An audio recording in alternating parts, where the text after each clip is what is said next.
Good morning. ഞാൻ doctor Ummer Karanan, baby memorial hospital chief neurologist.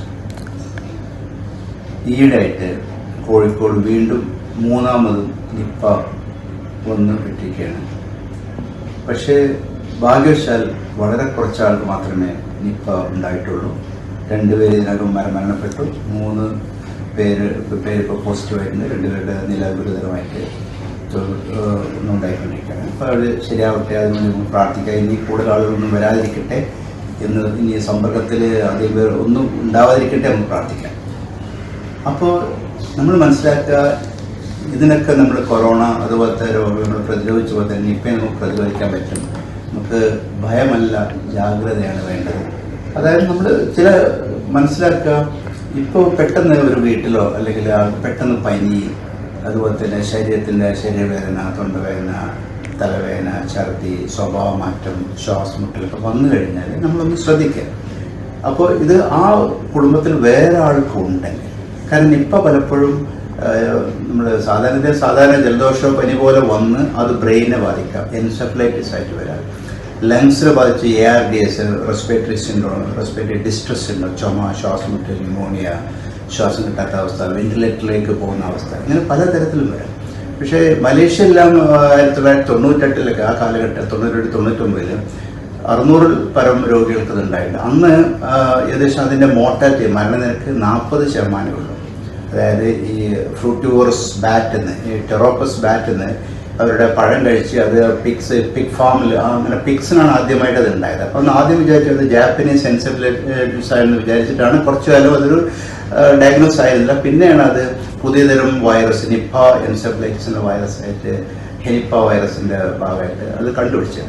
അങ്ങനെ പലപ്പോഴും ഒരു ഓസ്ട്രേലിയയിൽ, Singapore, Malaysia, Taiwan, Thailand, Korea, China, west Bengal, Bangladesh, അതുപോലെ തന്നെ ഇപ്പോൾ കഴിഞ്ഞ ഒരു 4-5 വർഷമായിട്ട് കേരളത്തിൽ ഇത് വന്നു. ഇതൊരു നിപ്പ ബെൽറ്റിൽ ആയിരിക്കും ഇത് പലപ്പോഴും ഈ വവ്വാലിൻ്റെ ഒരു മൈഗ്രേഷൻ ഉണ്ട്.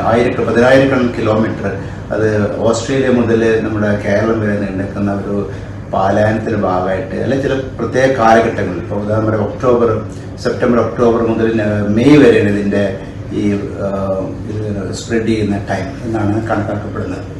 അപ്പോൾ മനസ്സിലാക്കുക, ഇനിയിപ്പോൾ നമ്മൾ പേടിക്കേണ്ട. നമ്മൾ സാധാരണ ഗതിയിൽ നമ്മൾ എപ്പോഴും നമ്മൾ കോഴിക്കോട്, ഇപ്പോൾ നമ്മളൊക്കെ ഹോസ്പിറ്റലിൽ നിന്നാണ് സംസാരിക്കുക. അപ്പോൾ ഒരിക്കലും നമ്മൾ ഹോസ്പിറ്റലിൽ വന്നു അല്ലെങ്കിൽ ആളുകൾ, നമുക്ക് നമ്മളെ റൂട്ടീൻസ് ഒന്നും അങ്ങനെ മുടക്കേണ്ട കാര്യം. പക്ഷെ എപ്പോഴും നമ്മൾ ചെറിയ മിനിമം മര്യാദകളൊന്നും ചെയ്യണം. അതായത് ഒന്ന് മാസ്ക് ധരിക്കുക, എസ്പെഷ്യലി ഹോസ്പിറ്റലിൽ പോകുമ്പോൾ പനിയുള്ള ആളെ കാണുമ്പോൾ, മറ്റ് രോഗികൾ കാണുമ്പോൾ മാസ്ക് ധരിക്കുക. ആൾക്കൂട്ടം ഉള്ള സ്ഥലത്ത് പോകണമെങ്കിൽ മാസ്ക് ധരിക്കുക.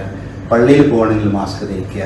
അതുപോലെ തന്നെ അതുപോലെ പ്രാർത്ഥനാലയങ്ങളിലോ സ്കൂളുകളിലോ മറ്റു കാര്യങ്ങളിലോ മാസ്ക് ധരിക്കാൻ ശ്രമിക്കുക. കല്യാണത്തിന് പോകുമ്പോഴും, ഇപ്പോൾ ആൾക്കൂട്ടം ഉണ്ടാകുമ്പോഴും അത് ശ്രമിക്കുക. രണ്ടാമത് എപ്പോഴും ഹാൻഡ് വാഷ്, നമ്മൾ കൊറോണ കാലത്ത് നമ്മൾ എന്ത് ചെയ്തോ അതുപോലെ തന്നെ നമ്മൾ ഇപ്പോഴും അത് വീണ്ടും ചെയ്യാൻ നോക്കുക. പിന്നെ ഒരു സോഷ്യൽ ഡിസ്റ്റൻസിങ്, ഒരു 1 മീറ്റർ അല്ലെങ്കിൽ 2 പേര് തമ്മിൽ വളരെ അടുത്തായിട്ട് കൂട്ടുകൂടി നിൽക്കേണ്ട. എസ്പെഷ്യലി പനി, ചുമ, ശ്വാസമുട്ട് അതുപോലത്തെ അസുഖങ്ങളുള്ള ആൾക്ക് വളരെ അടുത്ത് ഇടപഴകാതിരിക്കുക. ഇടപഴകുമ്പോൾ മാസ്ക് ധരിക്കുക. ഇത്രയേ ഒരു കാര്യമായിട്ടുള്ളൂ. പിന്നെ വേറെ ഒന്ന് വെച്ചാൽ, നമ്മൾ ഈ കള്ള് അതുപോലത്തെ ചെറുത്തിലൊക്കെ ഉണ്ടാകുമ്പോഴേ അതെപ്പോഴും പ്രോപ്പറായിട്ട് കവർ ചെയ്യാൻ ശ്രമിക്കുക. കാരണം പലപ്പോഴും ഈ വവ്വാൽ വന്ന് അത് കുടിക്കും. അതിൽ വവ്വാലിൻ്റെ ഉമിനീരോ യൂറിനോ മറ്റു ഫീസൊക്കെ കലരാണെങ്കിൽ ഈ അസുഖം പടരാൻ ചാൻസ് ഉണ്ട്. അപ്പോൾ അതൊന്ന് പ്രത്യേകിച്ചൊന്ന് ശ്രദ്ധിക്കണം. താഴെ വീണ് കിടക്കുന്ന പഴങ്ങൾ കഴിക്കരുത്. അഥവാ നമ്മൾ പഴമൊക്കെ കഴിക്കുകയാണെങ്കിൽ, ഇപ്പോൾ പഴം കഴിക്കരുതൊന്നുമില്ല, നോർമൽ എല്ലാം ചെയ്യുക. വൃത്തിയായിട്ട് കഴുകി വൃത്തിയാക്കുക. റോ ആയിട്ടൊന്നും കഴിക്കാതിരിക്കാൻ നോക്കുക. അപ്പോൾ ഒന്ന് കഴുകിയിട്ട് മാത്രം യൂസ് ചെയ്യുക.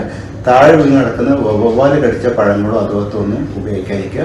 അതുപോലെ തന്നെ മറ്റു വല്ല മടക്കയോ അതൊക്കെ ഉണ്ടെങ്കിൽ നമ്മൾ ഗ്ലൗ ഉപയോഗിച്ച് മാത്രം എടുക്കാൻ നോക്കുക. അല്ലെങ്കിൽ കുറച്ച് ദിവസം അവിടെ കിടന്ന് അതിൻ്റെ വൈറസൊക്കെ നശിച്ചു പോയ ശേഷം എടുക്കാൻ നോക്കാം.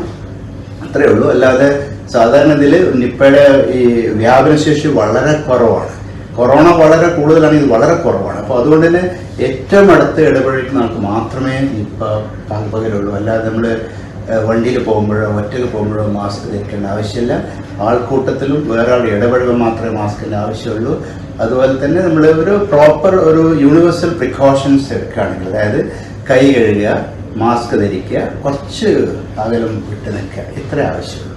ഒന്നും പേടിക്കണ്ട, ഇനി കൂടുതൽ കേസ് ഉണ്ടാവില്ല എന്നൊക്കെ പ്രതീക്ഷിക്കുക. നമ്മുടെ ഗവൺമെന്റും അതുപോലെ അഡ്മിനിസ്ട്രേറ്റീവ് സെക്ഷൻ വളരെ ആക്റ്റീവായിട്ട് ഇതിന് പ്രതികരിക്കുന്നുണ്ട്.